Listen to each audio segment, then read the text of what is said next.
Article 1 of the Constitution says that India is a union of states. So, in this light, Prime Minister Narendra Modi had come to Kerala and talked of cooperative federalism. So, what is the actual practice of this government in terms of fiscal federalism? The whole concept of cooperative federalism, as initiated by Prime Minister Modi, is a sham. Once you need to say the federation has to be cooperative. Federation is a system by which the power is divided at various levels of governance. Therefore, different levels of government will have to cooperate. But what has happened under Modi is that steady encroachment, as has never happened in India, in the rights of the states at legislative, administrative, and fiscal level is taking place. So much so, the states are reduced to, say, a figurehead. Now, it is to cover up this process that he keeps on saying about cooperative federalism. So, therefore, I reject this whole concept. I am saying Constitution has ordained certain powers to the states. They must be held sacrosanct. Center must respect those rights and must not make inroads into them. Okay.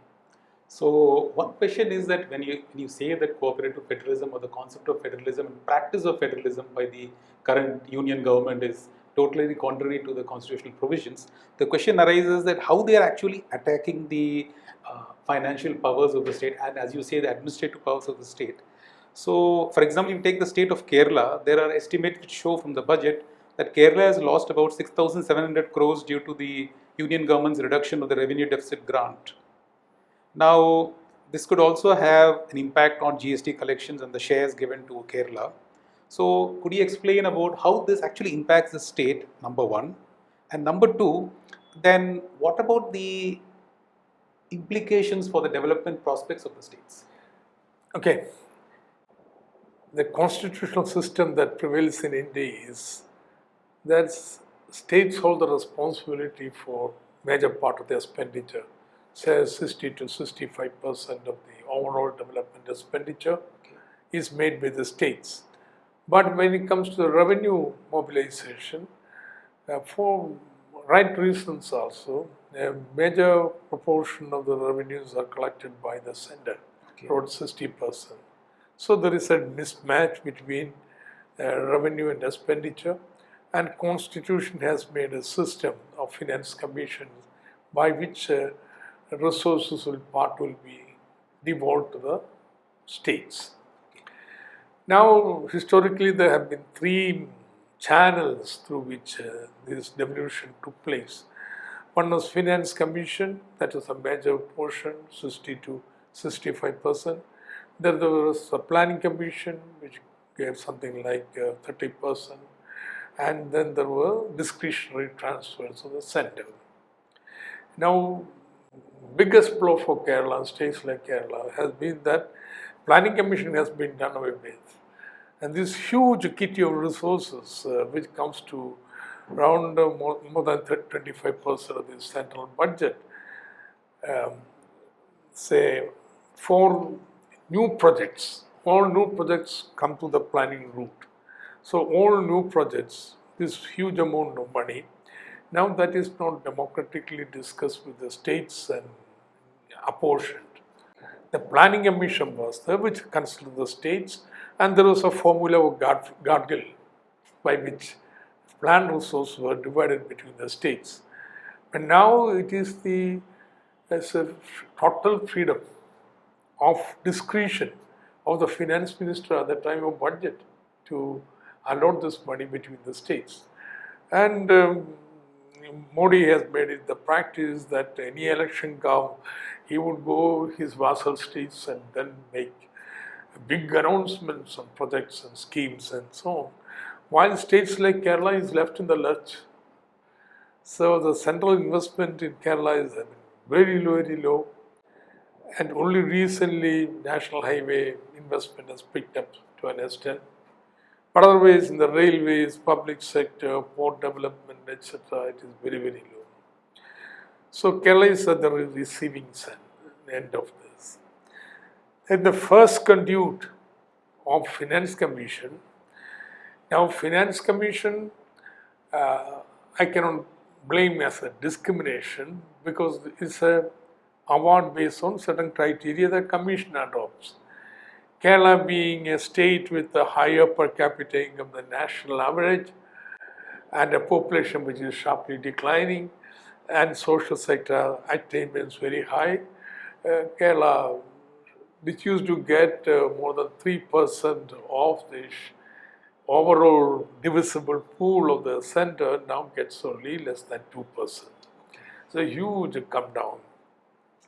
So last Finance Commission, those southern states, etc., whose population has been declining, who stood to lose a large share of the divisible pool, they all came together, made big argument with the Finance Commission. And finally, central government, which had asked the Finance Commission if revenue deficit grant should be continued at all. It's a very strange thing. It's a constitutional provision. And so here was central government asking the Finance Commission to consider whether revenue deficit grant should be continued at all. So because of this big pressure made on the central government, for example, Kerala government at the time held 4 national seminars in different parts of the India, highlighting this issue. Finally, Finance Commission kept revenue deficit grant, and Kerala was a big beneficiary, but it was tapering off, and it tapered off very sharply. But what has happened is the assumption is that your revenues are going to grow and your deficit is going to be taken up to be, say, cleared by the time frame for tapering off.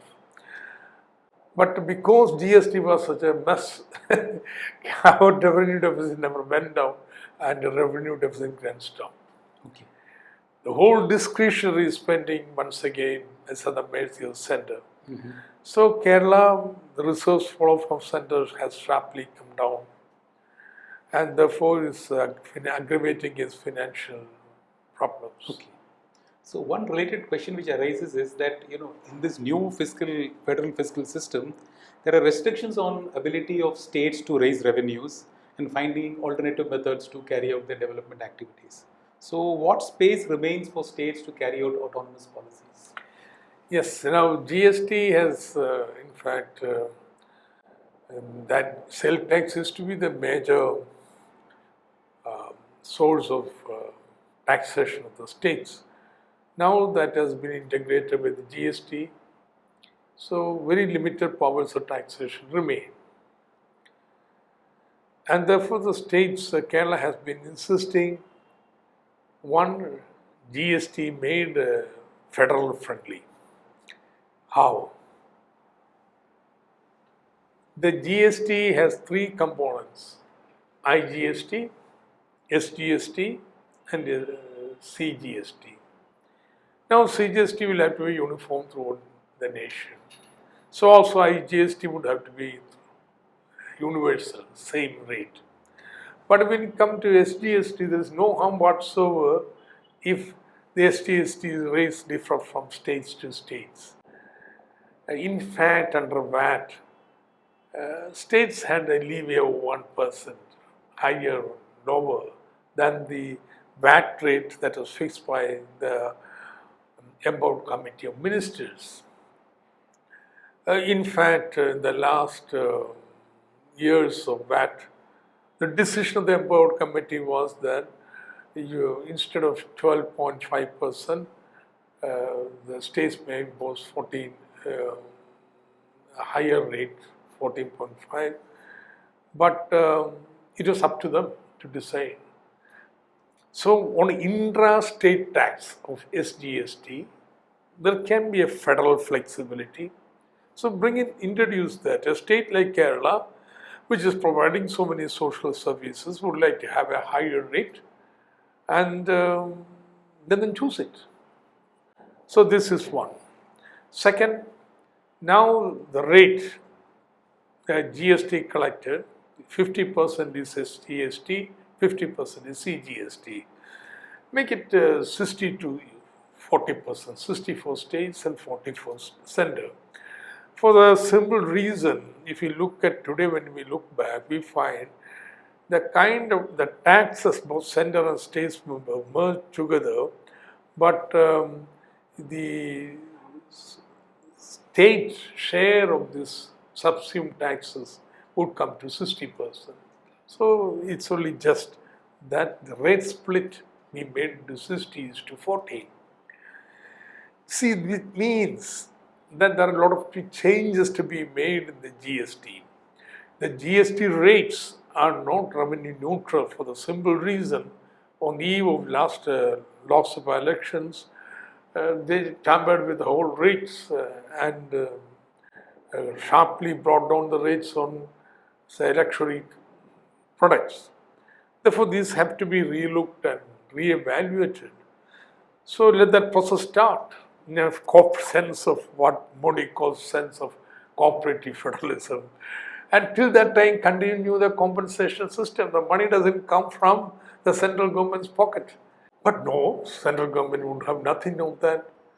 They have determined that compensation wouldn't be, say, extended any further. Well, I don't know why. Why do they want to confront the states? The money doesn't come from central government budget. There is a special compensation fund created through a cess on tobacco. Let that continue for a few more years. No, they will not have anything of that. That's where now this cooperative federalism of Modi has come to. Okay. So therefore, the final question we have is that in the light of what you have said, that federal finance relations, the new system is actually, some people have argued, is being used to impose neoliberal policies on states and ensure that they also follow neoliberal policies. In this light, what options are available to state governments, especially opposition state governments, to think in terms of alternative policies, A, and also in terms of resisting and transforming the current unequal system? Now, this Modi government is on a